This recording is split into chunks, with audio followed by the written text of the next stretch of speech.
What's going on, guys? Great Disciple back with a new series. I've spoken about it before. I asked you guys your opinions on it. Every single one of you wanted me to do this, so here it is.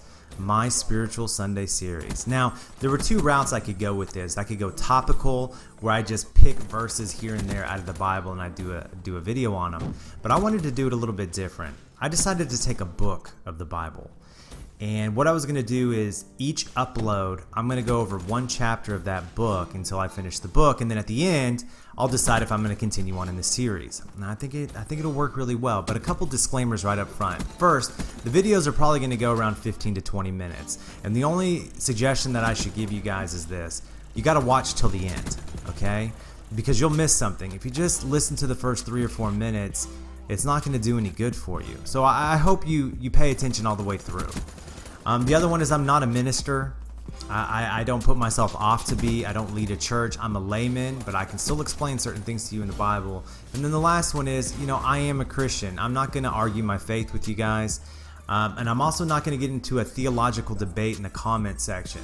It gets a little difficult, especially when I'm trying to answer comments from my cell phone. I can only type out so much. I'll do my best to field your questions, but just know I'm not going to go crazy down there.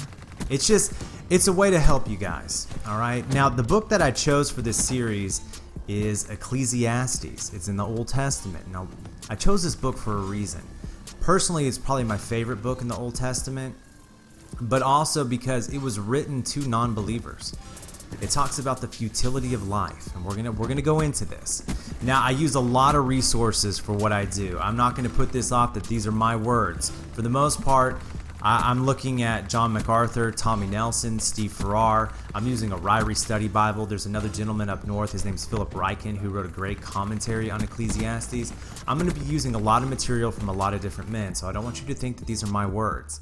Some of them are, but I'm also pulling from a lot of people here, okay? So, Ecclesiastes, kind of a funny word, right?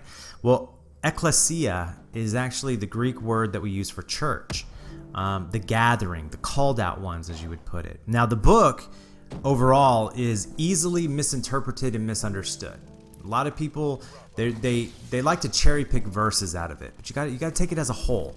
And people find it very hard to outline. They don't think that it was written as a full book, but it actually was. Imagine, when people look at this book, imagine like they're looking at a drunk driver. He's wasted, he's getting in his car and he's driving home after a New Year's Eve party. That's what it's like trying to navigate through the book of Ecclesiastes. But there is a very specific purpose and direction of the book from beginning to end. I want you to understand that, okay? Now, when you're reading it, it seems so negative. Like this is a book that Joel Osteen, and if you guys don't know who he is, he's a prosperity gospel teacher. This is a book that he would not want to study or to preach on, because he preaches that everything's good to the believer, which is not true, because we're going to have troubles in our lives, just like everybody else. But it's not negative. So why should we study Ecclesiastes? Now, I couldn't find any better explanation than Philip Ryken, all right? And he gives us 5 reasons as to why you should study the book of Ecclesiastes. The first one is, it's honest about the troubles of life. I don't care who you are. I don't care how old you are or where you are in your life. You have troubles. We all have troubles. We're all always going to have troubles in our lives, okay? And it's honest about those. Herman Melville, he wrote the book Moby Dick. He said that it is the truest of all books ever written. It captures the futility and the frustration of a fallen world. And the world is fallen. Sin has come in and everything is messed up. Number 2, we will learn what will happen to us if we choose what the world offers versus what God gives. That's an interesting statement, is it not? The direction of Ecclesiastes can be divided into 3 parts. 3 parts of how men pursue purpose in life without God. The first one is what we call an intellectual pursuit. We're going to gain knowledge. The second one would be a hedonistic pursuit, which is the gaining of pleasure. And the third one is a materialistic pursuit, the accrual of wealth to find meaning. Let's put it this way, a college student. When somebody first enters college from high school, their first goal is straight A's. They've been on that drive. They were driving so hard in high school to get those straight A's to get into college. So they get into college and they're going for those grades. They need A's and these A's, and they're studying and they're studying and they're studying. But then they quickly realize that it doesn't really matter if I get an A or a C. I pass the class. So they start to lose meaning in their intellectual pursuit, and they kind of try to find something else. So they pledge a fraternity or a sorority, and they go for pleasure. Pleasure can be sought in all different ways. And they'll do that for a year. And once they hit a junior level in college, they're like, oh my gosh, what am I doing? I'm wasting away. I need to get a job after school because I want to be a millionaire, and I want to get a house, and I want to have that car, and I want to go on that vacation. I want that wife. And so it all shifts to materialism. That's a great way to view the book of Ecclesiastes. We start with an intellectual pursuit which fails, then a hedonistic pursuit which fails, then a materialistic pursuit which never satisfies. All right, number 3. It asks the biggest and the hardest questions that people still ask today. And these are questions that have been asked for generations, since the beginning of man. I'll give you an example. Why am I unhappy? Isn't that an interesting question? Why am I unhappy? There are people who are millionaires who are unhappy, and they don't know why. Here's another one. Why is there so much injustice in the world? You read the news. You see these stories, these people getting away with things. Why? Here's another one. Is life worth living? I've spoken about how suicide is one of the most searched terms at night on the internet. So many people are giving up because of the futility of life. They don't understand. All right, number 4. It helps us to worship the one true God, the Creator and Lord. It teaches us about the sovereignty of God, the providence of God, and the goodness of God. And I know some of you guys probably don't understand what those terms mean, and I'll get to those later on in the book, but that's what it teaches. And number 5, it teaches us how to live for God and not for ourselves, because man instinctively is selfish, and living for God is living an unselfish lifestyle. We're born selfish. Look at a 2-year-old kid. My, me. Everything is for themselves, and they don't want to share. We're born with the sin nature in us. We are selfish by birth. And it shows us our absolute dependence upon God. Okay, so what is the key to the book of Ecclesiastes? Well, the key is the very first verse of the book. It's almost like Solomon, who wrote the book, leaves the key in the front door. And it says this: the words of the preacher, the son of David, king of Jerusalem. Vanity of vanities, says the preacher. Vanity of vanities, all is vanity. That's the key to the book. And I'm going to break that down for you in just a second, because you've already seen something. There are some key phrases in this book that are repeated over and over. And the first one is vanity. In some of your translations of your Bible, it may say meaningless. Meaningless, all is meaningless. Well, in my translation, it says vanity. Vanity is used 38 times. It can be easily translated emptiness, futility, or meaninglessness. Another term that's used a lot is under the sun, which is used 29 times in the book. Under the sun, it defines life from a human perspective, okay? Or what we would call secular. A secular belief is the belief that this is the only world that there is. There's nothing after it. There's nothing greater than this. This is it. So when Solomon uses the term under the sun, he's talking about a secular lifestyle. The word prophet is used 10 times. It's the only book in the Bible where they actually use the term prophet. Prophet is what's left over. And then, let me see. Another word that's used a lot is labor. Labor, or different variations of labor, is used 23 times in this book. Now, let me give you the definition of labor from the word that they use. And this, oh man, it should speak to all of you who are working right now. Labor is to toil to the point of exhaustion, but receive little fulfillment from your work. Oh man, that kind of puts it in perspective, right? Oh man. Now, for me, Ecclesiastes, it shows us that God is always forcing us to believe in Him. Put it this way: there's never a time in our lives where God is not forcing us to trust Him. You can never quite get your arms around life. You can never quite get control. There's always something out of whack. There's something that's frustrating you. And it's always a strategic issue in your life. And this is the same for everybody. Let me give you an example. In 2 Corinthians, Paul talks about it like this. And Paul was an apostle, and he wrote many of the books of the New Testament, and he says in 2 Corinthians 2 that there was a thorn in his side, and he prayed 3 times for God to remove this thorn from his side, but God wouldn't do it, because in our weakness he is made strong, meaning that we all need to have a struggle, something that's driving us to God. All right, so let's go ahead and let's break into the book, and let's see what we can find here. So, the words of the preacher, the son of David, king of Jerusalem, which is Solomon. Vanity of vanities, says the preacher. Vanity of vanities, all is vanity. So, meaning that all is meaningless. There's emptiness. I love this verse. Let me pair it up with a verse in James 4:14. It says, "You are just a vapor that appears for a little while and then vanishes away." I mean, that's your life right there. It's like the morning dew that lays on the grass, and then the sun comes out and it's gone. Just like that. Let me pair it up with another verse. How about Genesis 3:19? "For you are dust, and to dust you shall return." Or how about Job? In the book of Job, it says, "Naked I came from my mother's womb, and naked I shall return there," which means that you live. Well, let me tell you, you're born, you live, you work, you die, and you're forgotten. I know you're like, what? That's not fair. Well, you know who your grandfather is? Yeah, I'm sure you do. What about your great-grandfather? What do you know about him?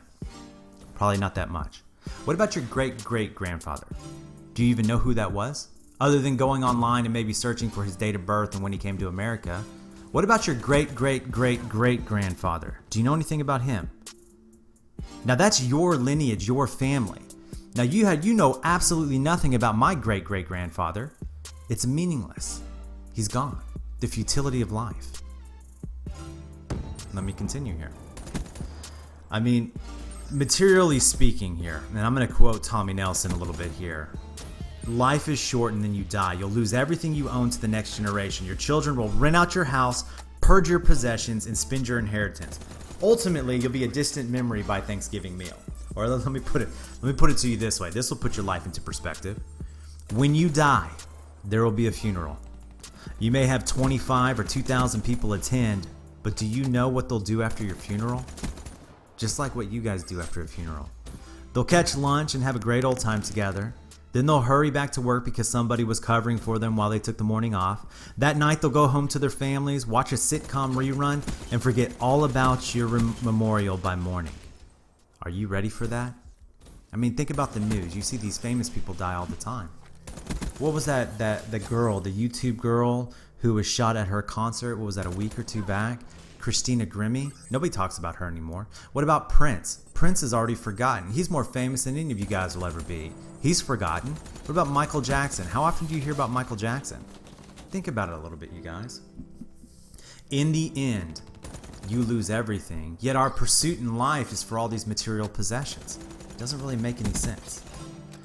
All right, continuing on. "So what advantage does man have in all his work which is done under the sun?" That's verse 3. What advantage is it? I mean, everything in the world that's not including God is under the sun. So what advantage is there in the pursuit of it? Advantage, by the way, literally means profit. It means like what's left over at the end of the week. All right, so a generation comes and a generation goes, but earth remains forever. So I'm going to read this part to you. And what this does is it shows you the cycles of creation, world as a machine, okay? So we're going to start in verse 4. "A generation goes and a generation comes, but the earth remains forever. Also the sun rises and the sun sets and hastens back to its place, and it rises there again. Blowing towards the south and then turning towards the north, the wind continues swirling along on in its circular course as the wind returns. All the rivers flow into the sea, yet the sea is not full. To the place where the rivers flow, there they flow again." What it shows you is that creation is a machine. It just keeps churning and it keeps going, and there's no purpose or meaning to be found in nature. The wind blows and then it comes back. The sun rises, then it sets. The rivers flow to the sea and they keep flowing, and the sea is never full. It just keeps going and going and going and going. And all the time, men are born, they live, they work, they die, and they're forgotten. But no matter what, it just keeps churning and churning and churning. All right, then in verse 8 it says, "All things are wearisome, man is not able to tell it. The eye is not satisfied," verse 9, "with seeing, nor is the ear filled with hearing." Life is tough, man. Everything is wearisome.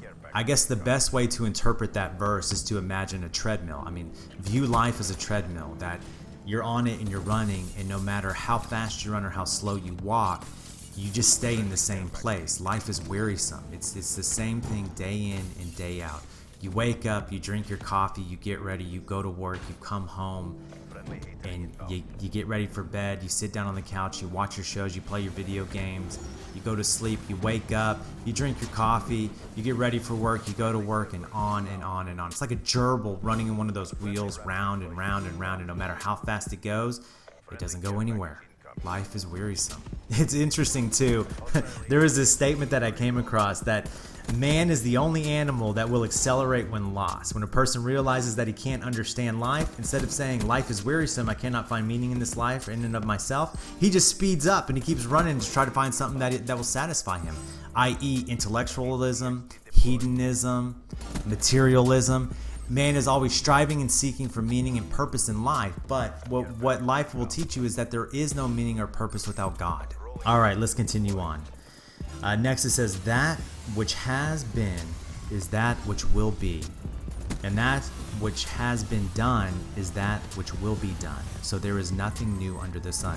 Now this isn't saying that there are new inventions that come out. There's no new inventions, you know. They didn't have the Apple iPhone 400 years ago. That's not what it's saying, okay? What it's saying is that ideas of man, they're the same that they've been for forever. I mean, history teaches us that men don't read history. All right? There's nothing new. There's no new ideas or ideologies. There's no new ways to get around it. It's the same that it's always been, the futility of life. All right, let's continue in verse 10. It says, is there anything which one might say, see, this is new? Already it has existed for ages which were before us, which I just kind of explained. Verse 11, there is no remembrance of earlier things, and also of the latter things which will occur. There will be for them no remembrance among those who will come later still. That speaks to the idea that when you're gone, and you're forgotten. Quickly forgotten. Maybe a few of your loved ones will remember you, but for the most part, you're gone. It's the futility of life. All right, now it's going to talk about intellectualism. Verse 12, I, the preacher, have been king over Israel and Jerusalem, and I set my mind to seek and explore by wisdom concerning all that has been done under heaven, under the sun, i.e. secular life. It is a grievous task which God has given to the sons of men to be afflicted with. I have seen all the works which have been done under the sun, and behold, all is vanity and striving after wind.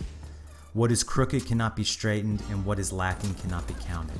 Meaning this, that all the pursuits of man, all the great businesses and the pursuits in sports, for example, or, you know, the building of buildings and all these great achievements, writing of books, you know, the great American novel, all of it is vanity, all of it is futility, all of it is meaningless. Verse 16, I said to myself, behold, I have magnified and increased wisdom more than all who were over Jerusalem before me, and my mind has observed a wealth of wisdom and knowledge, and I set my mind to know wisdom and to know madness and folly, and I realize that this also is striving after wind, because in much wisdom there is much grief, and increasing knowledge results in increasing pain. That means that there is no meaning in life found in an intellectual pursuit. All right, you guys. I mean, just imagine this writer, Solomon.